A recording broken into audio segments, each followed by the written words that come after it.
Hi, guys. I want to review with you the language unit. This tends to be a really rich source of multiple choice and FRQ questions. And they tend to be FRQ questions that can cross over multiple units, especially with regards to language conflict. So I want to give you a couple of examples of that as well. So, the first thing that you need to know from this unit is, of course, the connection to English across the planet. And this is a really good map. Normally, with my students, what I like to say is the old expression, the sun never set on the British Empire. Because what you can do is you can look across the planet, and this map does a really good job of showing the impact of the British, the English across the planet. And if you look, the orange countries are going to be ones that have English as either an official or maybe a dominant language that's spoken there. And you can see all the different time zones on the planet are impacted by the British colonization. And remember, when you have a country that colonizes, especially one that colonized so extensively like the British did, what you need to realize is that they're bringing their culture, they're bringing their religious traditions, they're bringing their language traditions, they're bringing their political institutions. All of those things are a form of relocation diffusion, right? Because it's picking up and moving. And so language, religion, political institutions, they're all, they show the remnants of the colonizing country, and they're still there today. So for instance, like the United States, our legal system is based upon what they had in England. And then they brought that over during the colonization process. So when we look at the different terminology that you need to know for this unit, there's a few ones that I want to go over with you and explain the differences that tend to confuse kids. The first is what we call dialect. And dialect, the traditional definition is it's it's a regional variation of a language. So for instance, in the South, when we talk about a group of people, we tend to say y'all. Y'all is a contraction of you all. In the North, sometimes people will say things like "use guys." Okay, it's a different pronunciation of a word. In the United States, we don't say "I have to go to the loo." We say "I have to go to the restroom" or "I have to go to the bathroom." Okay, so those are dialects. That's how a language changes over time, and this is primarily due to geographic isolation. An accent is how a word is pronounced, how a word sounds to the ear. Okay, so. Oh gosh, I'm trying to think of an example of an accent. I can't off the top of my head right now, but it's how a word sounds. So actually, no, I could do this. In the South, people tend to say that we speak with a drawl. Okay, and so people will say, "Hi, y'all." That's an accent, and people are often judged by accents. I like to have my students read an article about how people with a Southern accent are often judged and thought to be less educated because they do have that long drawl. So an isogloss is going to be a word usage boundary that you can show up on a map. And let me show you an example of that. This is an isogloss showing dialect differences with regards to what you call a soft drink. So my cousins who live in Chicago, they call it pop. And actually, they say pop. I'll have a pop. Okay, it's that sound, that sound that comes from their accent. And now in the South, you can see here all along the South, and I do as well. I have to admit this. I say Coke. Everything is a Coke. So if I go to a restaurant and I say I want a Dr. Pepper, I won't say I want a Dr. Pepper. I'll say I'd like a Coke. And then the person who takes my order will say, well, what kind of Coke do you want? And I'll say I want a Dr. Pepper. So it's a great example, actually, of two things: the concept of dialect and also the dialect mapped out on on a map that shows the isogloss. A standard language is going to be the dialect that is well established in a region. It's basically, the de facto language the de facto language and dialect that's spoken in a given region. Okay. Whereas an official language is going to be the language that is either required by the government or authorized by the government. All your legal documents are in this particular language. Your signage, your street signs are in this language. And most countries do have an official language. Many of them use English, which we'll discuss later on, to try and prevent conflict because you have multiple languages and people compete for, mine's the best language. No, mine's the best language. Interestingly, though, the United States does not have an official language, and this tends to be kind of a flashpoint of contention in this country that people do want to have, let's say, English as an official language. So realize that most countries do, the United States does not. So when we're talking about English in particular, we need to mention the Indo-European family. Okay. So a language branch is going to be a collection of related languages. And so when we talk about the European family, which we'll look at the language tree in just a minute, I want to make sure that you know that this is going to be the largest language family in the world. About almost 50% of the world speaks some kind of language that is connected to Indo-European. And there are 4 different branches. So, and we'll look at the language tree in just a minute, that are connected to Indo-European: Germanic, Indo-Iranian, Balto-Slavic, and Romance languages. Okay.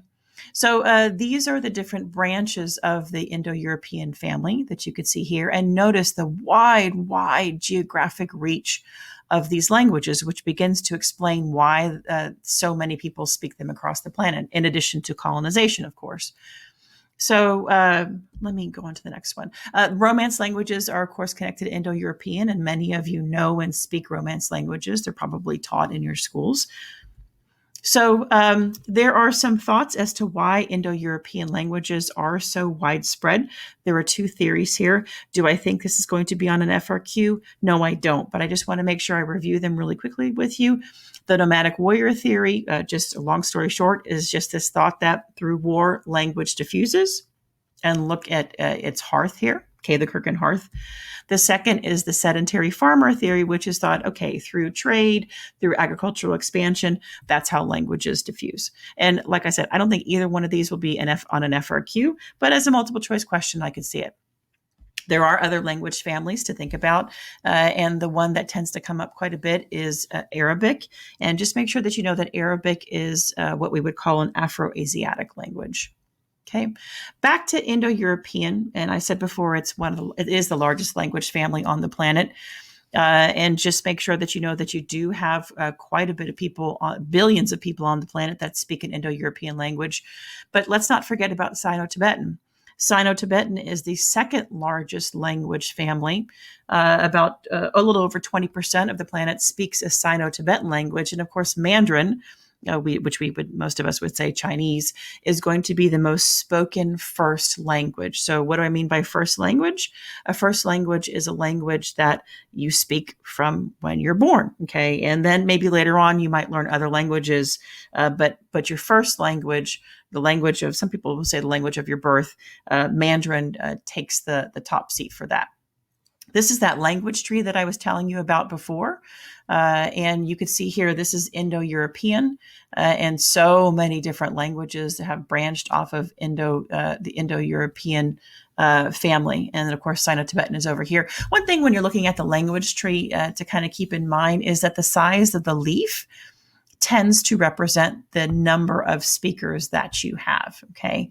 And of course, the further out, it tends to be a newer language. The further down the tree, it tends to be a little bit of an older language. And this is just a good map of the different language families of the world.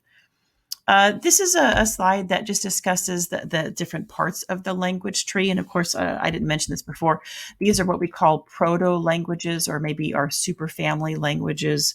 What else is on there? I think that's about it. Okay, we do need to discuss, when we're talking about Chinese or Mandarin, this concept of ideogram, and just realizing that it's different how it's written. Whereas in the English language, I'm just using English because that's what I'm speaking in right now, letters represent sound. So for instance, if you're writing out the word cat, cat is spelled C-A-T, and every single letter of that word represents a sound. So C is K, and the A is A or A, and then the T is T. So when you put them all together, and this is exactly how you learned how to speak English, K, T, it's phonetics, okay? Chinese is not that way. The written form of the language actually, there's symbols that represent concepts and not necessarily sounds. Okay. These show the different this slide shows the different language families on the African continent. And we can discuss later on the conflicts that arose from the Conference of Berlin in forming different borders and how that's connected to language. One thing to keep in mind, and I would definitely star your notes in this one, is that whenever you see a map like this, okay, whenever you have multiple colors on the map, realize that this is kind of a breeding ground for either ethnic or religious or political, some kind of maybe cultural conflict. And of course, we're discussing languages. So you can imagine if you have a small little piece of land and you have a bunch of different colors of different languages, probably the likelihood is high that you will see conflict in that region. And of course, this makes tremendous FRQ material. For instance, Nigeria is pretty well known for the language conflicts that they have there, the cultural conflicts that they have there. Part of the reason for all of the colors on this map, and of course, you can see up on my slide here, there's about over 200 languages that are spoken. Part of this is due to geographic isolationism, due to the physical geography of the region. Part of this is due to the legacy of colonialism and the Conference of Berlin and how borders were drawn up without any regard at all to ethnic differences, cultural differences throughout the continent of Africa. And of course, this leads to conflict. If you were to Google search language conflict in Nigeria, you would find tons of articles about what's happening in the country, not only based upon language, but also based upon culture and or religion. A couple of other things with regards to language conflict to realize is that people feel super strongly about their language because it's how you identify yourself, right? I mean, you're speaking your language. I'm speaking a language right now. I think in this particular language. I dream in this language. And so, of course, it's a part of me. It's a part of who I am. And so that's why people feel so strongly about preserving their languages and making sure that, they can pass those languages on to the children. You see this in the interest in reviving languages like Hebrew. You see this in the UK when you see policies that are designed to help preserve specific languages like Celtic. You also see this conflict with regards to preserving languages in places like Belgium. And once again, great FRQ material. You could see here on the map the cultural differences in Belgium. In the north, you have that Germanic influence. In the south, you have the French influence. And of course, that's the line, that's the isogloss, and the differences between the languages that are spoken in Belgium. And of course, this is your Walloons and your Flemings, the conflict that you have in Belgium. And so once again, great FRQ material. So a couple of other terms that we need to discuss, especially with regards to English. English is the world's lingua franca for sure. And a lingua franca is just simply, the language of business. It's the language that's spoken when two cultures meet and they need a common language to be able to speak, to trade, to do business. For the longest time, and you can look over the history of the planet of lingua francas, right? Latin was a lingua franca for a very long time. Then it was French. French was the diplomatic language. It was the language of business. And now, of course, it's English. And once again, if we go back to that map of, the sun never set on the British Empire, you could see why English would be considered a lingua franca across the planet. So a pidgin language is just simply a simplified language where you have two cultures meet and they have to be able to trade, and they may not be able to have a dominant language like an English as a lingua franca, and so they simplify it. And I like to tell my students that if you've ever watched the movies with the Minions, you'll know Despicable Me. You'll know that, or you may not know that the language that was created for them was actually a form of pidgin. So go back and kind of take a few look at those clips, and you'll be able to understand what they're saying, even though you can't really understand what they're saying. And it's because of the pidgin aspect of their language. And the term Creole is just simply a term that we use to describe a pidgin that has become an established language of a given region over time. So here's a really good example of an FRQ application type question. And I forget what year this FRQ was from, but you can see here, it talks about English as the most widely used language in the world. And it's, of course, the world's lingua franca. So the first aspect of this FRQ says define. And of course, it's a very low level descriptor word, define. And so this is where you would just have to write out a simple definition of the term lingua franca. And you could use the definition that I just gave you in the PowerPoint slides previous to here. Okay. Just make sure that it's a complete sentence. Always, always take the time to have your subject and predicate and make a complete sentence. Okay. The next part B, talks about it has identify and describe verb prompts. So identify and describe one historical factor that contributed to the worldwide use of English.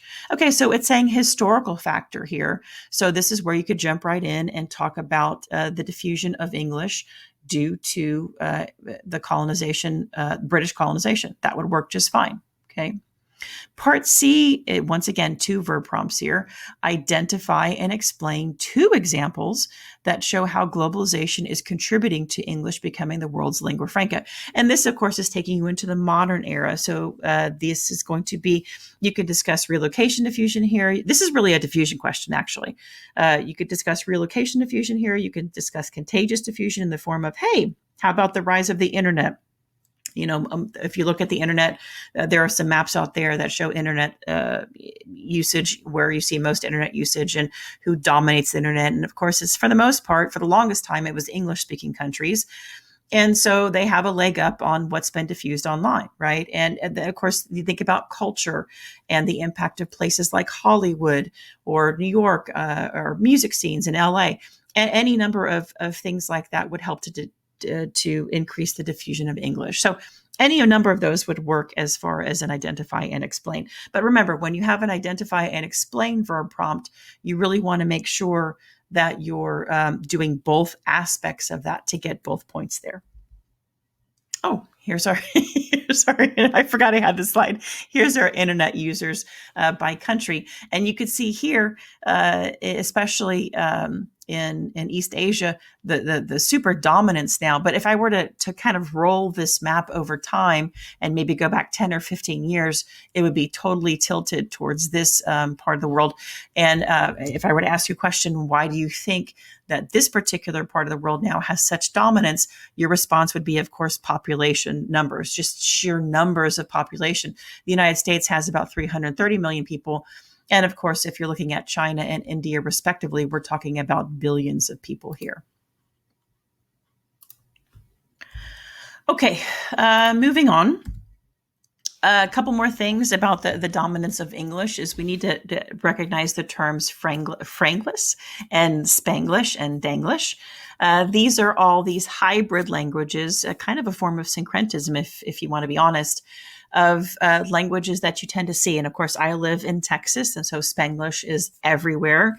I hear it spoken in my school all the time, in my own family all the time. And so that would be the dominant fused language that you would see in places like Texas. If you're living in someplace like New York, or close to the border of Canada, you may hear a lot of Franglish spoken, depending upon where you live, obviously.